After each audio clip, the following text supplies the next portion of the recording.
Good afternoon class, good afternoon everyone. Audio video proper है क्या बच्चों? बताना एक बार। ऑनलाइन भी बताओ एक बार। यस। अपन बेटा परिभाषाएं ले रहे थे। वस्तु की परिभाषा ली थी, वस्तु के प्रकार लिए थे। सुपुर्दगी की परिभाषा ली थी, सुपुर्दगी के प्रकार लिए थे। अब अपन लेने क्या जा रहे हैं? माल की सुपुर्दगी के प्रपत्र। माल की सुपुर्दगी के प्रपत्र। माल की सुपुर्दगी के प्रपत्र क्या होते हैं वो देखो बेटा। माल की सुपुर्दगी के प्रपत्र एक तरीके से स्वामित्व के दस्तावेज है। कैसे? जिसके नाम से माल की सुपुर्दगी के प्रपत्र है, ये माना जाता है कि वस्तु उसी की होगी। व्यवसाय के सामान्य क्रम में प्रयोग में लिए जाते हैं। किसके रूप में प्रयोग में लिए जाते हैं? कि वस्तु के ऊपर नियंत्रण या कब्जा किसका है। जिसके नाम से माल की सुपुर्दगी के प्रपत्र हैं, यही माना जाएगा कि वस्तु उसी की है। इनको हस्तांतरित किया जा सकता है पृष्ठांकन या सुपुर्दगी द्वारा। जैसे मान लो कि स्वामित्व के दस्तावेज या सुपुर्दगी के प्रपत्र मेरे नाम से हैं और मैंने क्या किया, मैंने उसके पीछे साइन कर दिया, ठीक है, और इसकी सुपुर्दगी आपको दे दी, तो मेरी जगह स्वामित्व आपको हस्तांतरित हो जाएगा। तो इसको हस्तांतरित तरीके करने का तरीका क्या है? पृष्ठांकन और सुपुर्दगी। पृष्ठांकन और सुपुर्दगी क्या लिखा हुआ है देखते एक बार। धारा है 2(4), 2 की उपधारा 4। देखो 3 की परिभाषाएं पूछी जा सकती है। एक तो वस्तु और उसके प्रकार। वस्तु की है धारा 2(7), सुपुर्दगी की धारा है 2(2), 2(4) किसकी है? सुपुर्दगी के प्रपत्र की। व्यवसाय के सामान्य क्रम में सबूत या साक्ष्य के रूप में प्रयोग लिए जाते हैं कि वस्तु पर कब्जा व नियंत्रण किसका है। कि जिसके नाम से सुपुर्दगी के प्रपत्र हैं, क्या माने जाएंगे? कि वस्तु पर कब्जा और नियंत्रण उसी का है। इसे कैसे हस्तांतरित कर सकते हैं? 2 तरीके से, पृष्ठांकन यानी कि बेचान द्वारा और पृष्ठांकन द्वारा या फिर डिलीवरी यानी कि सुपुर्दगी द्वारा। उसके पीछे मैंने साइन कर दिया स्वामित्व के दस्तावेज के और क्या किया? सुपुर्दगी आपको दे दी। तो इसका मतलब अब मेरी जगह स्वामित्व आपको हस्तांतरित हो गया। इसके कुछ उदाहरण दिए हुए हैं, मैं एक एक शब्द को समझाने वाली हूँ। यहाँ पे देखो, सबसे पहले आ रहा है तुम्हारा जहाजी बिल्टी। जब जहाज पे सामान को लादा जाता है, दोनों तरीके के जहाज शामिल है, चाहे पानी वाला जहाज हो चाहे हवाई जहाज हो। जब माल को लादा जाता है तो जो मास्टर होता है, जो कैप्टन होता है, कप्तान होता है, वो क्या करता है? एक रसीद देता है, एक सर्टिफिकेट देता है, एक प्रमाण पत्र देता है। इस बंदे का सामान इस समय मेरे जहाज पे लादा गया था। इसे बोला जाता है जहाजी बिल्टी। लदान पत्र भी बोलते हैं, लदान पत्र भी बोलते हैं। इसे स्वामित्व का प्रपत्र माना जाता है, इसे सुपुर्दगी का प्रपत्र माना जाता है। हाँ, सभी के आएंगे भी, देखो एक एक करके। ये जहाजिबिलिटी हो गई। दूसरा आया डॉक वारंट। डॉक का मतलब क्या होता है? डॉक एक इंग्लिश वर्ड है। डॉक का मतलब होता है बंदरगाह। जब जहाज के माध्यम से सामान उतारा जाता है, कहाँ पर? बंदरगाह पर।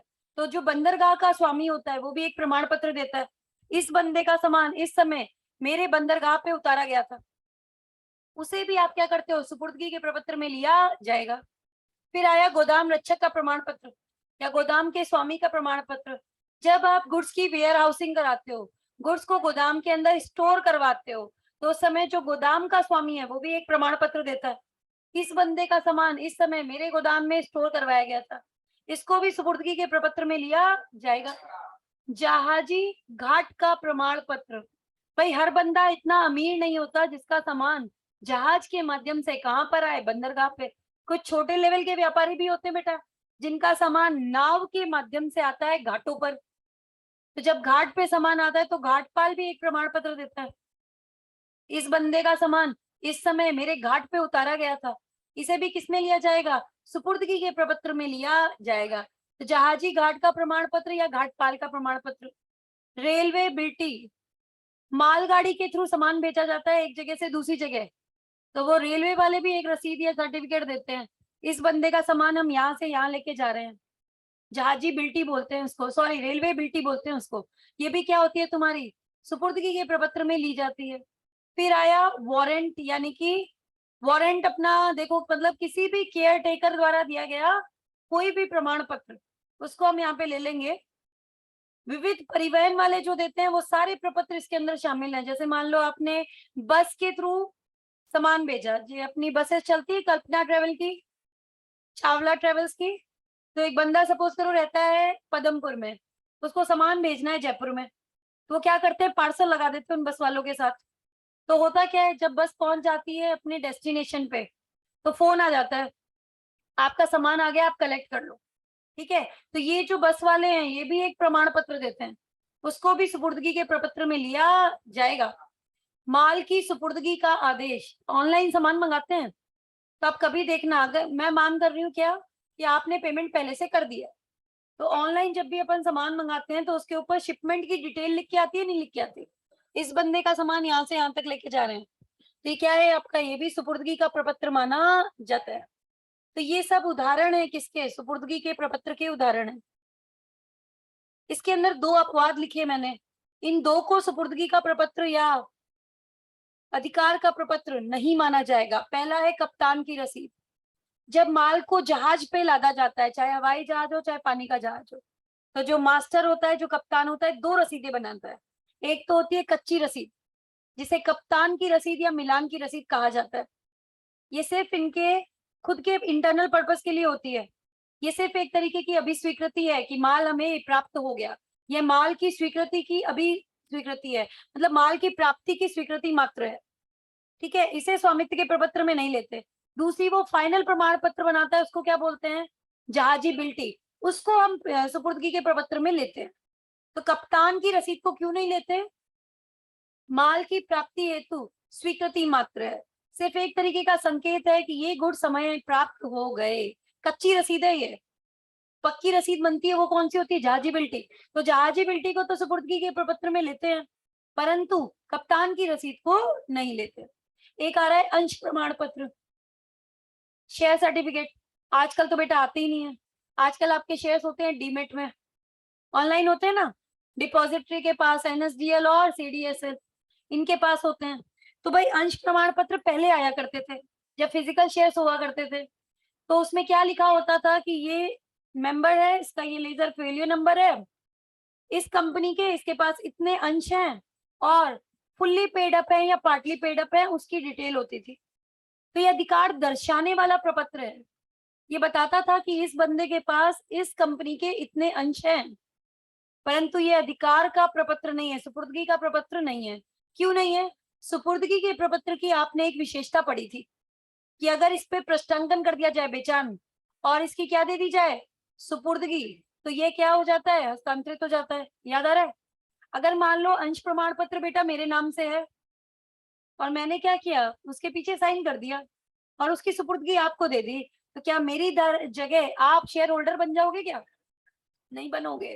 कैसे बनोगे भाई, अंशधारी वही है जिसका नाम सदस्यों के रजिस्टर में आ रहा है, कंपनी के रजिस्टर ऑफ मेंबर में जिसका नाम आ रहा है वही तो अंशधारी है।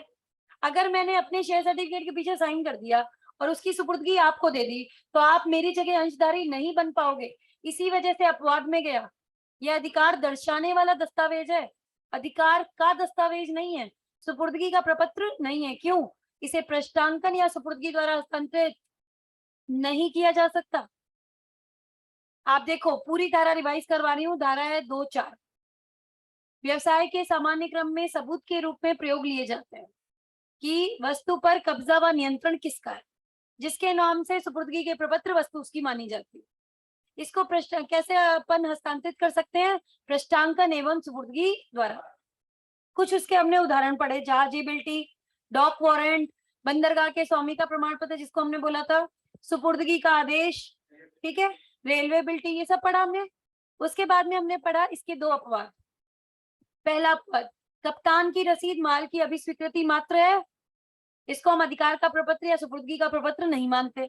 दूसरा अंश प्रमाण पत्र, यह भी सुपुर्दगी का प्रपत्र नहीं है। क्यों, क्योंकि इसे पृष्ठांकन व सुपुर्दगी द्वारा अंतरित नहीं किया जा सकता। ठीक है, अब यही टॉपिक एक बार तुम देख लो आईसीआई से भी।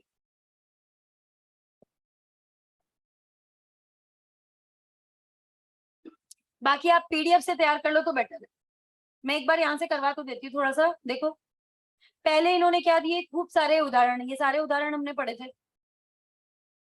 विविध केंद्रीय परिवहन प्रपत्र क्या होते हैं? जो मैंने आपको बस वाला एग्जाम्पल दिया था, बस वाले, ट्रक वाले वो सामान लेके जाते हैं ना, तो वो भी एक प्रमाण पत्र देते हैं कि इस बंदे का सामान हम यहाँ से यहाँ तक लेके जा रहे हैं। उसको भी अपन किस में लेंगे? उसको भी सुपुर्दगी के प्रपत्र में लिया जाएगा। अपना पहला पॉइंट हमने कहाँ से बनाया? पहला पॉइंट हमने बताया कि भाई कब्जे या माल के कब्जे या नियंत्रण के साक्ष्य के रूप में इसका व्यवसाय के साधारण परिचालन में माल के कब्जे या नियंत्रण के साक्ष्य के रूप में प्रयोग किया जाता है। दूसरा पॉइंट हमने बोला इसे बेचान तथा सुपुर्दगी द्वारा हस्तांतरित किया जा सकता है। लैंग्वेज यहाँ की डिफिकल्ट है, तो मैंने इसके क्या किए, इजी पॉइंट्स बना दिए आपके लिए। फिर इसके बाद में ये सारे उदाहरण दे दिए हमने। ये सूची सिर्फ क्या है, उदाहरण स्वरूप ही। कोई भी अगर प्रपत्र है और वह विशेषता पूरी कर दे कि भाई उसे पृष्ठांकन या सुपुर्दगी द्वारा हस्तांतरित किया जा सकता है, तो उसे हम सुपुर्दगी के प्रपत्र में ले लेंगे। इसके बाद में बोला कि भाई यद्यपि जहाजी बिल्टी स्वामित्व का प्रपत्र है, परंतु कप्तान की रसीद नहीं होती। यह माल की प्राप्ति हेतु स्वीकृति मात्र है। अधिकार दर्शाने वाला दस्तावेज, अधिकार का दस्तावेज, इन दोनों के बीच में अंतर है। जैसे कि शेयर सर्टिफिकेट, अंश प्रमाण पत्र अधिकार दर्शाने वाला प्रपत्र है, ये दर्शाता है कि इस बंदे के पास इस कंपनी के इतने अंश हैं, परंतु इसे अधिकार का दस्तावेज नहीं कह सकते क्योंकि इसे पृष्ठांकन या सुपुर्दगी द्वारा अंतरित नहीं किया जा सकता। इससे केवल पता चलता है जिस व्यक्ति का नाम सर्टिफिकेट में है वह उल्लिखित शेयर का अधिकारी है, परंतु इससे उस व्यक्ति को कथित शेयर को केवल सर्टिफिकेट के पीछे पृष्ठांकन या सुपुर्दगी द्वारा हस्तांतरित करने का अधिकार प्राप्त नहीं होता। इस वजह से हम इसे सुपुर्दगी के प्रपत्र में नहीं लेते। कहाँ से करोगे? पीडीएफ से कर लेना, क्योंकि तुम्हारे यहाँ लैंग्वेज बहुत टुकड़ों में दे रखी बेटा है। तो वही चीज मैंने तुम्हें एक बार यहाँ से बता दी। करना क्या है, व्यवसाय के सामान्य क्रम में सबूत के रूप में प्रयोग में लिए जाते हैं कि इस वस्तु के ऊपर स्वामित्व या कब्जा किसका है। दूसरा क्या बताओगे? पृष्ठांकन व सुपुर्दगी द्वारा अंतरित किए जा सकते हैं। तीसरे में क्या दे आना? उदाहरण दे आना। दो चीजें बता आना। कप्तान की रसीद माल की अभी स्वीकृति मात्र है, इसे हम सुपुर्दगी के प्रपत्र में नहीं लेते। फिर अपना बताना अंश प्रमाण पत्र अधिकार दर्शाने वाला प्रपत्र है, अधिकार का प्रपत्र नहीं है क्योंकि इसे पृष्ठांकन व सुपुर्दगी द्वारा अंतरित नहीं किया जा सकता। समझ आई बेटा कि नहीं आई? बात बताओ बेटा। हमने क्या पढ़ लिया अभी? माल की सुपुर्दगी के प्रपत्र। एक परिभाषा दी हुई है व्यापारिक एजेंट की। ये व्यापारिक एजेंट की परिभाषा एक केस स्टडी में काम आएगी, इसलिए करवा रही हूँ। व्यापारिक एजेंट कौन होता है भाई? व्यापारिक एजेंट वो होता है जो व्यवसाय के सामान्य क्रम में प्रधान का प्रतिनिधित्व करता है और उसके पास 4 काम करने की अथॉरिटी होती है, अधिसत्ता होती है। ये माल को बेच सकता है, यह माल को खरीद सकता है, यह माल का प्रेषण कर सकता है, यह माल को गिरवी रख के धन उधार ले सकता है। दोबारा देखो 4 काम क्या क्या कर सकता है। वस्तु को बेच सकता है, खरीद सकता है, प्रेषण कर सकता है और माल को गिरवी रख करके माल की जमानत पर धन उधार ले सकता है।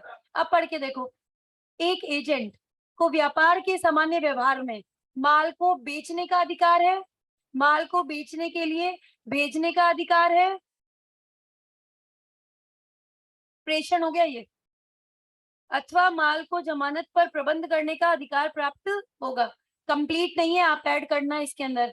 4 अधिकार होते हैं, बेचने का अधिकार, प्रेषण का अधिकार, खरीदने का अधिकार, इंग्लिश वाली बुक में चारों दिए हुए हैं, और चौथा है माल को जमानत पर रखकर धन प्राप्त करने का अधिकार। ये 4 अधिकार जिसके पास हैं वो व्यापारिक एजेंट है। माल को खरीद सकता है, माल को बेच सकता है, माल का प्रेषण कर सकता है, माल को गिरवी रख करके धन उधार ले सकता है। ये 4 काम करने की अथॉरिटी जिसके पास है वो व्यापारिक एजेंट है, वो व्यापारिक एजेंट है। उदाहरण दिए हुए देखो, नीलामी करता होता है, हथौड़ा मारता है, तीसरी बार हथौड़ा मारता है तो क्या मानते हैं? नीलामी द्वारा विक्रय पूरा हो गया। तो ये भी कैसा एजेंट है? व्यापारिक एजेंट है। आड़तिया, आड़त, उसके बदले में कार्य करता है कमीशन एजेंट, कमीशन लेके काम करता है। दलाल, ब्रोकरेज, दलाली लेता है और काम करता है। डेल क्रेडियर एजेंट के बारे में सुना है? जो ये कहता है कि जिन लोगों ने उधारी पर माल खरीदा है पेमेंट कर देंगे, अगर नहीं किया तो मैं कर दूंगा। तो ये भी कैसा है? तुम्हारा व्यापारिक एजेंट। अंडर राइटर के बारे में सुना है? अंडर राइटर, अभी गोपक बोलते हो, क्या बोलते हो, जो ये कहता है कि इन लोगों ने, जिन्होंने, अगर पब्लिक ने शेयर्स नहीं खरीदे तो हम खरीद लेंगे, शेयर्स को करते हैं अंडर राइट। वो भी कैसा होता है तुम्हारा व्यापारिक एजेंट, साझेदार होते हैं, साझेदार, वो भी एक दूसरे के क्या होते हैं, व्यापारिक एजेंट होते हैं। आपको सिर्फ इतना याद रखना है, व्यापारिक एजेंट धारा 2(9) के अनुसार वो व्यक्ति है जिसके पास 4 काम करने की अधिसत्ता है। माल को खरीद सकता है, माल को बेच सकता है, माल का प्रेषण कर सकता है, माल को गिरवी रख करके धन उधार ले सकता है। संपत्ति शब्द की परिभाषा याद नहीं करनी, सिर्फ इतना याद करना, संपत्ति का अर्थ है स्वामित्व या फिर सामान्य संपत्ति। अब बोलोगे मैम क्या सामान्य संपत्ति है, क्या विशिष्ट संपत्ति है, तो बेटा हर पर्सन टू पर्सन डिफरेंट होती है। एक बंदा ने सोना अपना गिरवी रखा साहूकार के पास, तो जो बंदा अपना सोना गिरवी रख रहा है साहूकार के पास, उसके लिए तो वो है विशिष्ट वस्तु, परंतु साहूकार के लिए बात करें तो उसका तो रोज का काम है, उसके लिए है सामान्य वस्तु। ठीक है, तो एक वस्तु हो सकता है किसी के लिए सामान्य और किसी के लिए विशिष्ट हो। आपको कुछ नहीं याद करना, सिर्फ क्या करोगे कि संपत्ति का अर्थ होता है स्वामित्व, यानी कि सामान्य संपत्ति। ये परिभाषा पूछने लायक नहीं है, इसके अंदर दिवालिये की परिभाषा है, वो भी करने की जरूरत नहीं है। पर आपको पता है दिवालिया व्यक्ति कौन होता है, जो व्यवसाय के सामान्य क्रम में अपने ऋणों का भुगतान करने में असमर्थ है, उसी को दिवालिया कहा जाता है। पूछने का चांस नहीं है, देखो पूछने की डेफिनेशन कौन सी है वो सुन लो। वस्तु, वस्तु का प्रकार, धारा 2(7)। सुपुर्दगी, सुपुर्दगी के प्रकार, धारा 2(2). ठीक है, और माल की सुपुर्दगी के प्रपत्र, धारा 2(4). 3 परिभाषा करके जाना। ठीक है, अब हमने देखो ये सारा पढ़ लिया था और सारे हमने अंतर भी ले लिए थे ना बेटा। अब हम किस पे आ गए, धारा पे। धारा नंबर 5 कराऊंगी तुम। विक्रय का अनुबंध कैसे बनाया जाता है, ये लेने जा रहे हैं। देखो विक्रय का अनुबंध बनाने के 3 ही तरीके होते हैं बेटा, या तो तुरंत, या भविष्य में, या किश्तों में। देखो तरीका याद कराती हूँ तुम्हें, पूरा याद हो जाएगा, तुम क्लास से याद करके जाओगे। धारा नंबर है 5, पूरी धारा याद हो जाएगी तुम्हें। मैंने बोला कि भाई विक्रय के अनुबंध में माल की सुपुर्दगी करना है या फिर मूल्य का भुगतान करना है। सुपुर्दगी या भुगतान के सिर्फ और सिर्फ 3 तरीके हो सकते हैं। पहला तुरंत कर दो, दूसरा भविष्य में, तीसरा किश्तों में।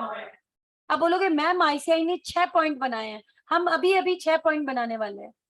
पहला पॉइंट, ये अनुबंध है, एक पक्षकार द्वारा वस्तु को खरीदने या बेचने का प्रस्ताव दिया जाएगा, दूसरे द्वारा इसकी स्वीकृति होगी। एक पॉइंट तो ये आएगा, बाकी सारे पॉइंट हम अभी बना रहे। देखो सुपुर्दगी तुरंत, भुगतान भविष्य में, सुपुर्दगी तुरंत, भुगतान भविष्य में, सुपुर्दगी भविष्य में, भुगतान तुरंत। दूसरा केस बना दिया हमने, दोनों तुरंत, दोनों भविष्य में और दोनों किश्तों में।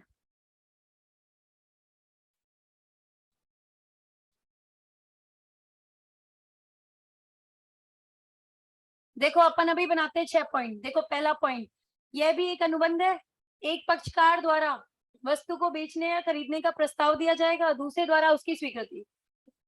या फिर हम ये दूसरा पॉइंट बनाते हैं, देखो सुपुर्दगी तुरंत, भुगतान भविष्य में, भुगतान तुरंत, सुपुर्दगी भविष्य में, दोनों तुरंत, दोनों भविष्य में और दोनों किश्तों में, दोनों किश्तों में।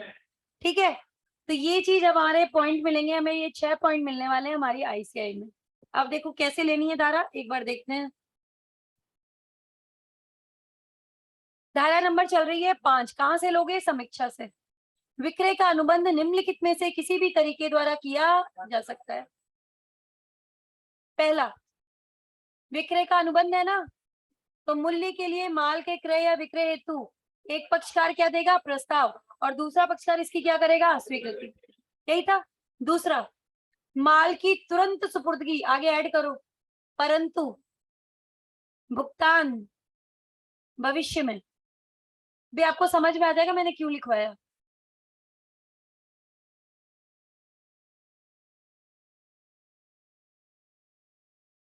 अब पढ़ो तीसरा, मूल्य का भुगतान तुरंत, सुपुर्दगी भविष्य में, सुपुर्दगी और भुगतान दोनों तुरंत, दोनों किश्तों में और दोनों भविष्य में।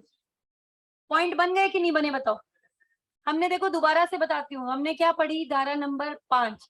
धारा नंबर 5 के अंदर अपन ने क्या देखा, 6 पॉइंट दिए हुए हैं। कौन कौन से हैं भाई, ये भी अनुबंध है तो एक पक्षकार द्वारा वस्तु को खरीदने या बेचने का प्रस्ताव दिया जाएगा, दूसरे द्वारा उसकी स्वीकृति। फिर हमने बोला भुगतान तुरंत, सुपुर्दगी भविष्य में, सुपुर्दगी तुरंत, भुगतान भविष्य में, दोनों तुरंत, दोनों भविष्य में, दोनों किश्तों में। याद हो जाएंगे। तो हमने पढ़ ली धारा नंबर 5। अब हम आ गए धारा नंबर 6 पे। धारा 6 क्या कहता है, धारा 6 कहती है हमारी विक्रय के अनुबंध की विषय वस्तु। हमने पहले ही पढ़ लिया, विक्रय की अनुबंध की विषय वस्तु हमेशा माल या वस्तु होती है। अपना अधिनियम सिर्फ वस्तु पर लगेगा, सेवाओं पर नहीं लगेगा। गुड्स पे लगेगा, सर्विसेज पे नहीं लगेगा।